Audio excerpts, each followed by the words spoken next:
Mannadipattu cumin Sorapattu கிராமத்தில் ஸ்ரீ திரௌபதி அம்மன், பச்சைவாடி அம்மன், பிடாரி அம்மன் உள்ளிட்ட 5 ஆலயங்களின் மகா கும்பாபிஷேக விழா சிறப்பாக நடைபெற்றது.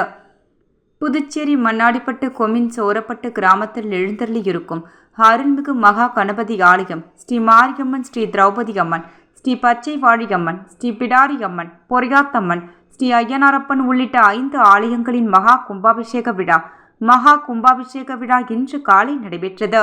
முன்னதாக கடந்த வெள்ளிக்கிழமையன்று காலை மகா கணபதி ஹோமத்துடன் சுதர்சன ஹோமம், மகாலட்சுமி ஹோமம், பூர்ண ஹதீப் செய்து சுவாமிக்கு மகா தீபார்த்தனையும் காண்பிக்கப்பட்டது.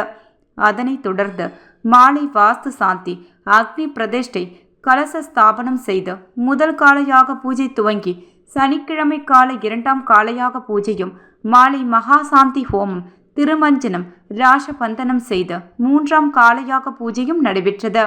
இன்று காலை 4ஆம் காலையாக பூஜைகள் நிறைவு செய்து மகா பூர்ணஹாதி செய்து மகா தீபார்த்தனைகள் காண்பிக்கப்பட்டது.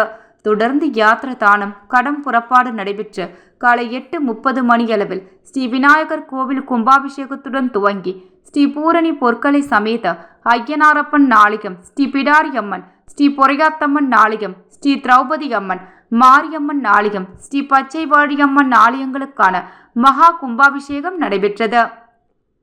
இதில் ஆயிரக்கணக்கான பக்தர்கள் கலந்து கொண்டு சுவாமி தரிசனம் செய்து வழிபட்டனர். மேலும் இவ்விழாவில் திருபுவனை தொகுதி முன்னாள் சட்டமன்ற உறுப்பினர் கோபிகா கலந்து கொண்டு சுவாமி தரிசனம் செய்தார். மேலும் இவ்விழாவில் கலந்து கொண்ட 2000க்கும் மேற்பட்ட பொதுமக்களுக்கு முன்னாள் சட்டமன்ற உறுப்பினர் கோபிகா தலைமையில் அன்னதானமும் வழங்கப்பட்டது.